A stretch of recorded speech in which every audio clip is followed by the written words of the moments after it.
Tu vas pas y arriver, donne.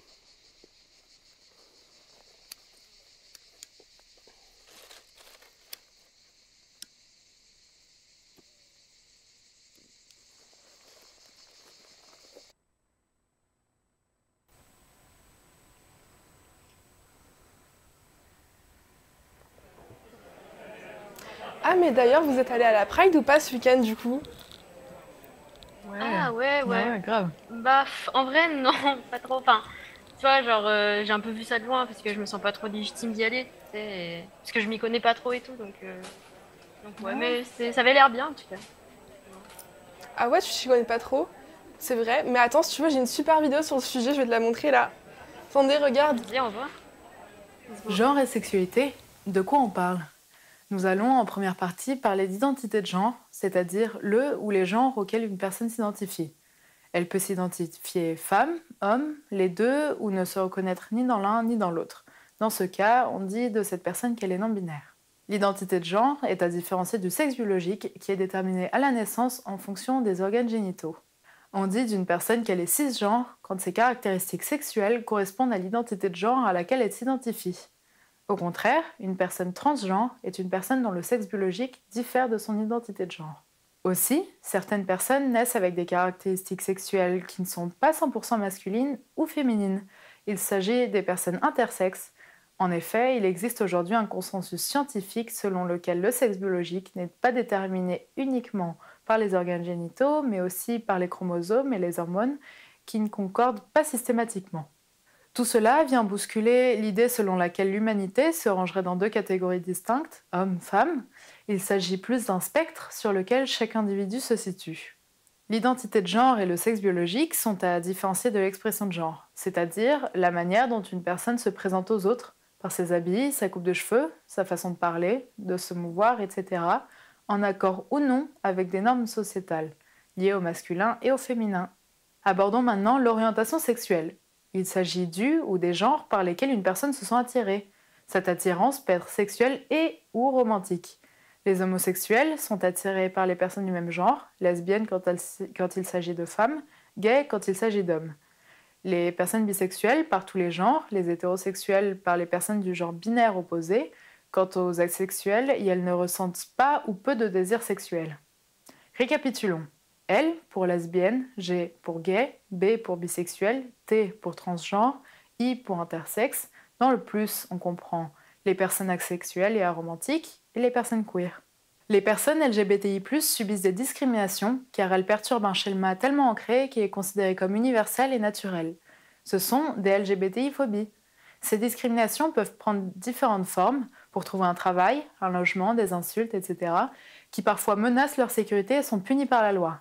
Il est difficile de parler de discrimination sans parler d'intersectionnalité. Il s'agit du croisement des discriminations et par là de leur renforcement. Par exemple, une femme noire subit du racisme et du sexisme. Ces deux discriminations ne vont pas juste s'additionner mais se renforcer. Les luttes contre les LGBTI-phobies et le sexisme, comme contre les systèmes d'oppression, sont donc entrecroisées. Ok, puis là, c'est super intéressant en fait. Et ouais, c'est pas que. Ouais, enfin, c'est trop cool la Gay Pride. Enfin, je sais que moi, avec l'ambiance qu'il y a et tout ça, j'aime trop y aller par exemple pour faire la fête, c'est trop bien. C'est sûr qu'on dit Gay Pride? Je sais pas. C'est un peu... Moi, je dis comme ça, après, chacun fait ce qu'il veut. Hein. C'est vrai. Bah, moi, justement, maintenant qu'on en parle, je suis pas hyper d'accord avec le fait de dire gay pride. Parce que ça voudrait dire que c'est réservé uniquement aux personnes gays, alors que la communauté LGBTI+, bah, ça regroupe beaucoup plus de personnes. Et du coup, on peut juste utiliser le mot pride, du coup, qui regroupe tout le monde. Et puis, c'est trop chouette de faire la fête. Ouais, Bon, c'est je vais vrai. empêcher la personne de faire la fête, mais le plus important, c'est de retenir que tout ça, ça vient de lutte. Et que ça vient d'un peu loin, quand même. Et ça peut être acquis comme ça. Mais il y a une super vidéo qui était à la première. Ah bah, let's go. Je vous l'envoie sur le groupe. Ça marche. Quelques dates clés pour comprendre nos luttes en Occident à partir du début du XXe siècle. Entre 1933 et 1945, on estime que 100 000 hommes ont été arrêtés en tant qu'homosexuels. On compte un pourcentage de femmes trans dans ces chiffres du fait qu'elles étaient considérées comme des hommes gays. Un triangle rose était utilisé pour marquer les homosexuels masculins. La persécution des homosexuels par l'Allemagne nazie est considérée comme l'épisode le plus grave d'une longue histoire de discrimination et de violence à l'encontre des minorités sexuelles. Après la guerre, les homosexuels n'ont pas été comptabilisés comme des victimes du nazisme, car l'homosexualité restait illégale dans les États successeurs de l'Allemagne nazie. Les persécutions ont été portées à l'attention du public pendant le mouvement de libération des homosexuels des années 1970, puis le triangle rose a été réapproprié en tant que symbole LGBTI+. En effet, il y a 54 ans, le 28 juin 1969, les clients d'un bar gay de New York se sont insurgés après une énième descente de police dans l'un des seuls établissements de la ville où leur présence était tolérée. On ne sait pas à quel moment précisément les émeutes ont commencé, mais des personnes qui étaient présentes cette nuit-là s'accordent sur le fait que 3 femmes de couleur, Marsha P. Johnson, Sylvia Rivera, 2 femmes trans et Stormy Delavarry, ont joué un rôle déterminant en encourageant les autres clients à faire front face à la police. Des affrontements entre la police et les clientes continuent pendant 3 nuits. Ce sont les émeutes de Stonewall. 1 an après, jour pour jour, 3000 personnes défilent dans les rues de New York. C'est la première Pride. C'est en 1977 qu'a lieu la première manifestation contre la répression de l'homosexualité à Paris, organisée par des militantes lesbiennes. Entre 1971 et 1981, les Prides et mouvements contre la répression de l'homosexualité en France étaient très politiques. À partir de 1982, il y a une démocratisation du mouvement, les Prides s'ouvrent à un public plus large, le mouvement se dépolitise en partie pour devenir plus festif et plus commercial. La même année, de 1982, en France est votée la dépénalisation de l'homosexualité. Et c'est en 1992 que l'OMS déclare que l'homosexualité n'est plus une maladie mentale. Le progrès par rapport aux luttes, c'est quand même hyper récent. Et je trouve ça super chouette, mais là, en 2023, je trouve qu'il nous manque quand même un gros manque de... Enfin, il y a un gros manque de représentation, dans le sens où, quand moi, j'ai commencé à me questionner sur mon orientation sexuelle, je sais que dans la société, puis juste dans ce que je voyais, il y avait une vision des personnes lesbiennes hyper péjorative et très, très sexualisée. Et ça fait peur, ça donne pas forcément envie, surtout enfant. Et un super exemple, c'est le film La vie d'Adèle. Mais et même là, en 2023, on a un gros manque de personnages trans dans les films, les séries. Et puis je vous laisse imaginer du coup comment c'est pour les personnes queer racisées. Là, le manque de représentation, il est encore plus grand. Ouais, c'est sûr. Puis même, je sais pas si vous avez vu, il y a une nouvelle saison de Sex Education qui va sortir. Enfin, je sais que cette série, elle est super pour les représentations. Puis même, elle permet d'avoir une autre vision de la sexualité et tout ça. Enfin, moi, ça m'a pas mal aidé dans différentes expériences que j'ai eues.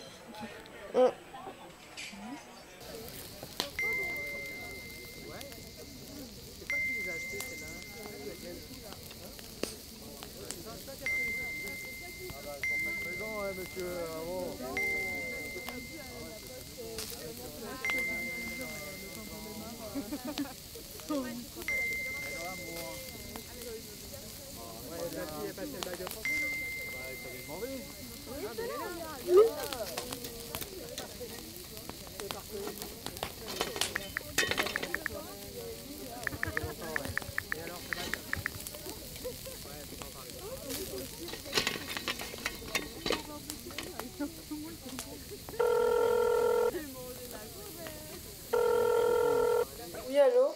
Qu'est-ce qui s'est passé, ça va? Est-ce que tu l'as fait? C'était horrible. Raconte-moi, est-ce qu'il t'a forcé? Non, mais pas du tout, t'es folle. Tu le connais, juste il en avait envie et peut-être que moi aussi, je sais pas. De quoi? Je sais pas, moi, je pensais que ce serait comme dans les vidéos. Lui aussi, en vrai. Au début, c'était bien. Il était gentil, comme d'hab, quoi. Et puis, on s'était dit qu'on avait envie d'essayer. Mais j'étais plus très sûre, je commençais à être un peu gênée, alors... Puis lui, il insistait. J'ai pas osé dire non. Je me suis dit que de toute façon, c'était pas très grave, non? Mais bien sûr que si, c'est grave. Je savais plus où j'en étais. J'avais peur de pas lui plaire. Je m'en veux. Je suis la dernière de la bande à pas l'avoir fait, alors... Oh, poussin! T'as vu ta gamine, elle est encore sur son portable.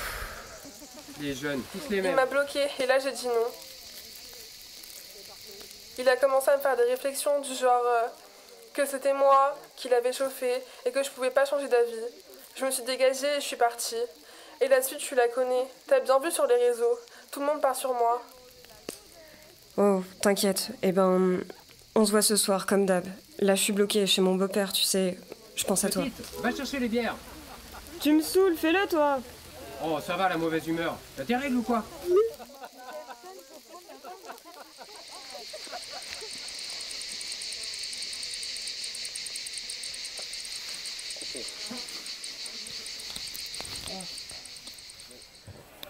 Ouais, non, mais franchement, c'est horrible la pression de ouf qu'il y a par rapport à la première fois, tout ça. Honnêtement, c'est horrible. Je suis désolée que tu l'aies vécu comme ça. Vraiment, genre, c'est trop triste. Ouais. Puis après, sinon, pour revenir au sujet un peu des téléphones, tout ça, et Sex Education, c'est une série, et je trouve que c'est plutôt pas mal justement que nous, en tant que jeunes, comme on a grandi un peu avec Internet, les écrans, tout ça, c'est pas mal que aujourd'hui justement on puisse se documenter et se renseigner par rapport à ça. Oui, c'est vrai, c'est pas mal. Ouais. Je sais pas ce que vous en pensez. En vrai, ouais, c'est vrai, on a pas mal de la chance avec les séries qu'on a aujourd'hui et tout, je trouve.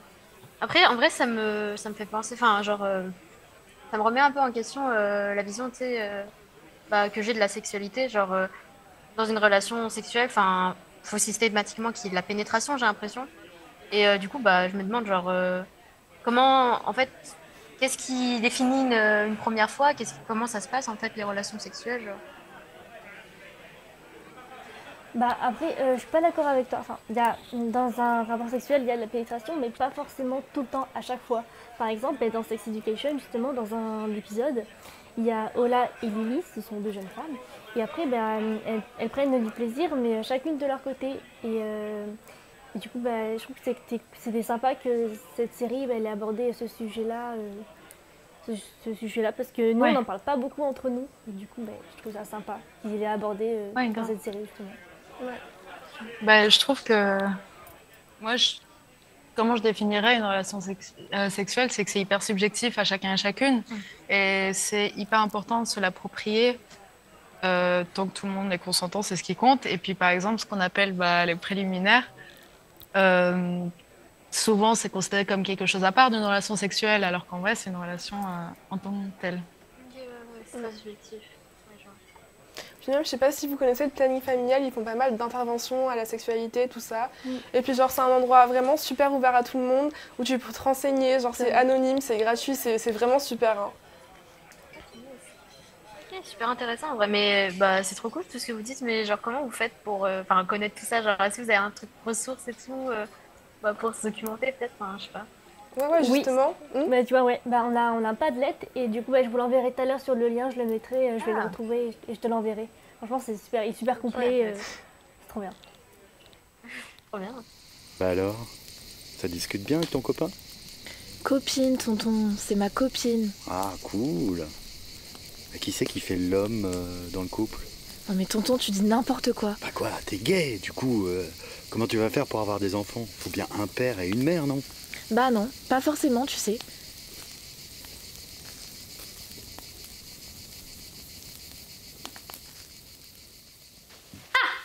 Parfait! Un exemple d'homophobie dans notre société hétéro-cis-normative. Mais d'abord, c'est quoi l'hétéro-cis-normativité? Selon SOS Homophobie, c'est l'ensemble des normes qui font apparaître l'hétérosexualité et le fait d'être cisgenre comme cohérente, naturelle et privilégiée. Par exemple, c'est quand on assume qu'une femme a un copain et des enfants et qu'un enfant né avec un pénis est un homme.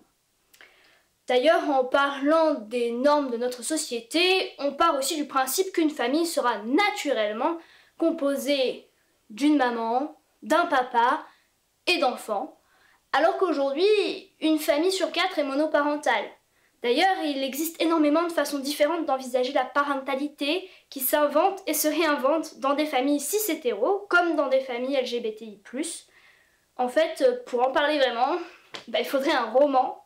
Et ça tombe bien, parce que Gabrielle Richard, elle s'en est occupée en écrivant son livre « Faire famille autrement », que nous vous encourageons grandement à consulter. En parlant de famille et d'enfants, un obstacle rencontré dans ces nouveaux schémas de famille, c'est l'accès à la PMA, ou procréation médicalement assistée, accessible aux couples de lesbiennes et aux femmes seules depuis seulement 2021. Et quant aux personnes trans, la PMA leur est toujours inaccessible en France. Et oui, c'est récent 2021. Et voilà quelques autres dates qui sont plutôt récentes. Jusqu'en 1990, l'homosexualité était considérée par l'OMS comme une maladie mentale. En 1999, le PAX offre une reconnaissance officielle aux couples homosexuels, malgré que le mariage leur soit toujours interdit. Et justement, en 2013, enfin, le mariage homosexuel est autorisé. C'est pas trop tôt, Enfin bon, ça entraîne un pic d'homophobie et de transphobie relayé par les médias. Et en parlant de transphobie, jusqu'en 2018, pour changer son état civil et devenir légalement un homme ou une femme pour les personnes trans, c'était la stérilisation obligatoire. Et selon le dernier rapport de SOS Homophobie en 2022, les actes transphobes ont augmenté de 35% par rapport à 2021. Bref, c'est pas gagné-gagné. Mais on peut quand même se réjouir de quelques progrès.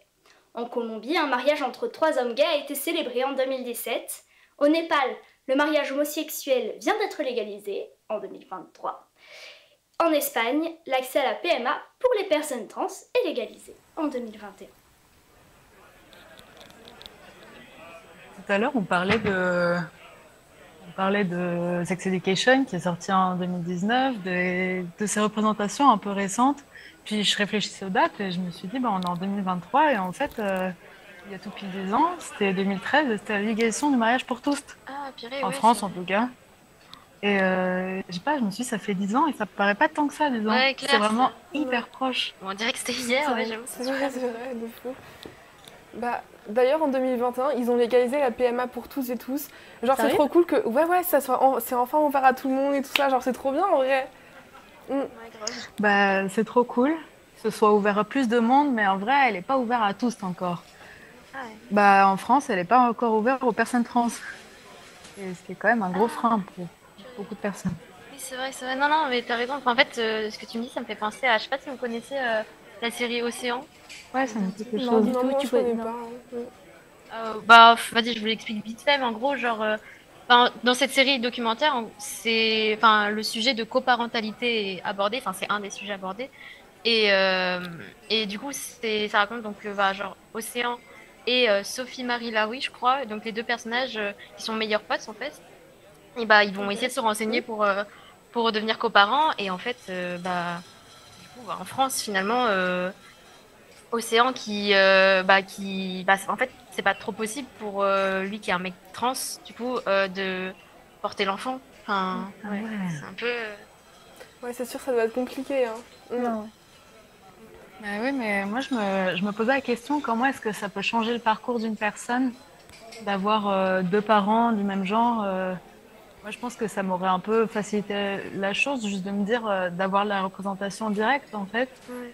Et comment est-ce que ça change le parcours d'une personne d'avoir plus de 2 parents dans un parcours comme ça, qui sont passés par un parcours comme ça. Ouais, en mode modèle un peu. Ouais, je trouve ça hyper intéressant de sortir du modèle de famille nucléaire. Enfin, ça aurait changé tellement de trucs, je pense. Pour beaucoup de monde, je pense que ça change.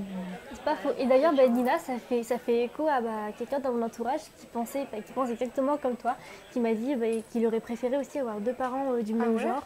Ouais. Et plutôt qu'une maman présente et un papa démissionnaire. Genre, il a quitté son poste, tu vois.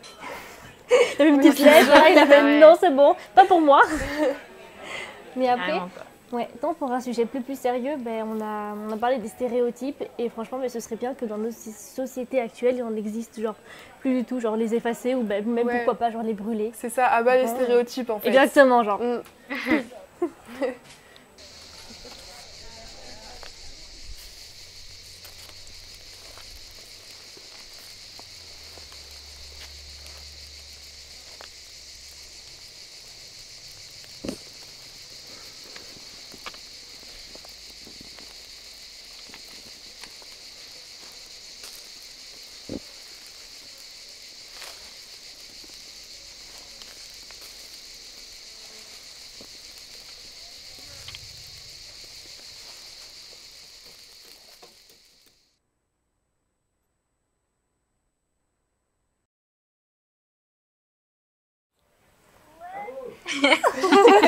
Let's go.